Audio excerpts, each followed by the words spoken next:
So, what if I told you I got it completely wrong?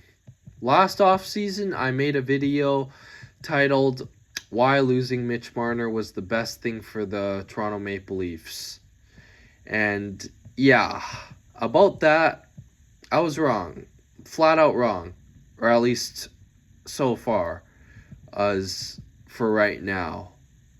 Um, yeah, this season, a disaster from first place last season to last place this season. And while losing Marner clearly hurt more than I expected, we can't pretend that's the only reason this team fell apart. Today, we're breaking down what actually went wrong and, more importantly, what the Leafs need to do this offseason to fix it. So, let's get this straight. What went wrong? This collapse isn't just about one player. Yes, losing Marner hurt, especially with the playmaking and the assists. You know, his playmaking, his defensive IQ, his the ability to drive offense, completely missing. But the bigger issues, poor front office decisions, obviously with the firing of Brad and etc. Uh, Lack of depth. Uh, you know, that's what they lack a lot. You know, especially with defense, you can't have Morgan Riley and Brandon Carlo as your best defenders. They lack depth. They lack defensemen. They lack goalies. They basically just built their whole entire roster on star players um, and just also like something I guess out of their control. Brutal injuries. Like look at teams like the Florida Panthers, the last year's champions. Even strong teams fall apart when injuries fall up, and that's exactly what happened here. And here's the problem: this isn't a team that can just tear it all down. You've got a core still in their prime, star players, a lot of talent still locked into contracts, and with no trade clauses. You don't have any, you don't have much of the draft picks to rebuild with. So there's only one option: retool, not rebuild. Uh, so let's start off with let's start with the blue line because it clearly wasn't good enough. Uh, you know, um, Here are some moves that I believe the Leafs should make this offseason is trade Brandon Carlo. That trade it was a disaster ever since it got first made. There I still like us the time that I'm recording this right now. The NHL draft lotteries are still not out, so we don't know if Leafs will take the pick, keep the pick, or will that pick go to Boston. If it goes to Boston and it ends up being high, like a 6 pick or 7, had to get the joke in. But no, yeah, you get the point though. It's it would be a big stinker, a big bummer for the team, a big loss. So you want to hope the Leafs can keep their pick. Uh, and alongside that trade for Brandon Carlo, they also traded a young prospect in Fraser Minton. This trade just keeps getting worse and worse. Disaster ever since we did it, and hasn't. It's been even worse ever since. And Carlo,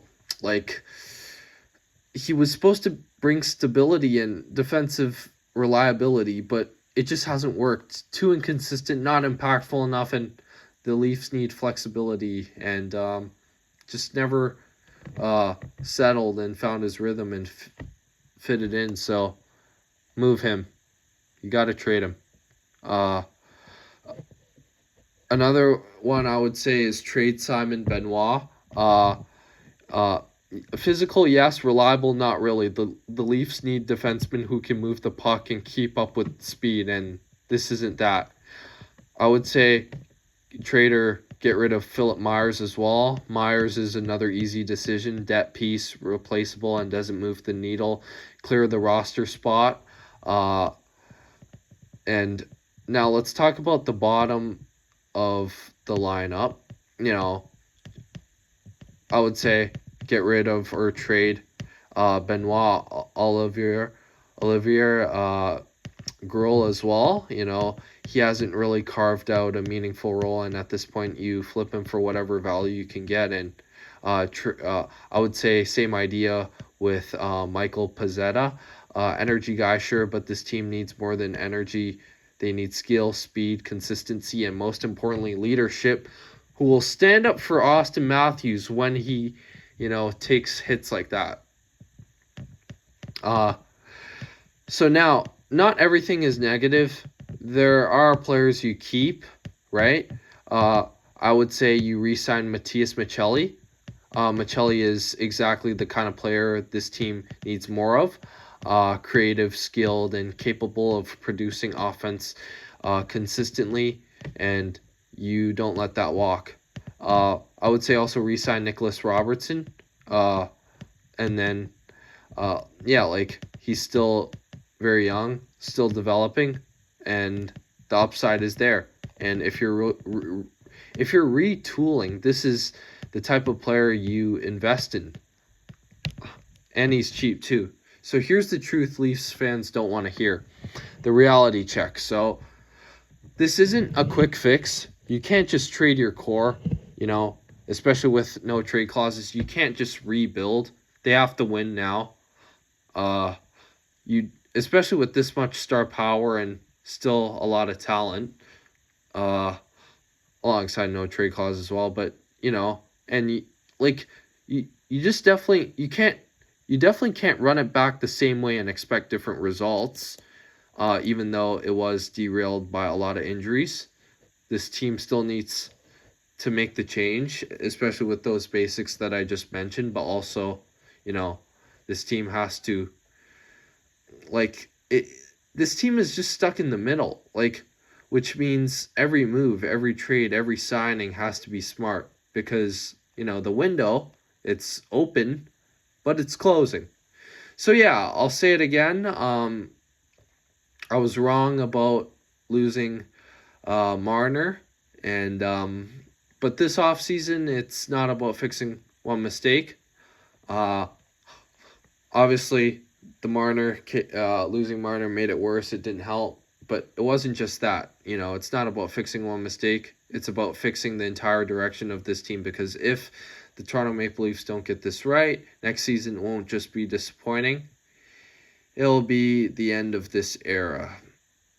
So yeah, the team still has one of the greatest players on the planet in Austin Matthews, and Nylander and Tavares is there. You got a couple young players. You got other, decently good talent as well. So yeah, I mean, it's either bust or win now. So yeah, let me know what you guys think. Thank you guys so much for watching. Make sure to like, subscribe, turn on those post notifications, and watch some of my other videos. And thank you guys so much for watching and listening. And I'll see you guys later. Peace out.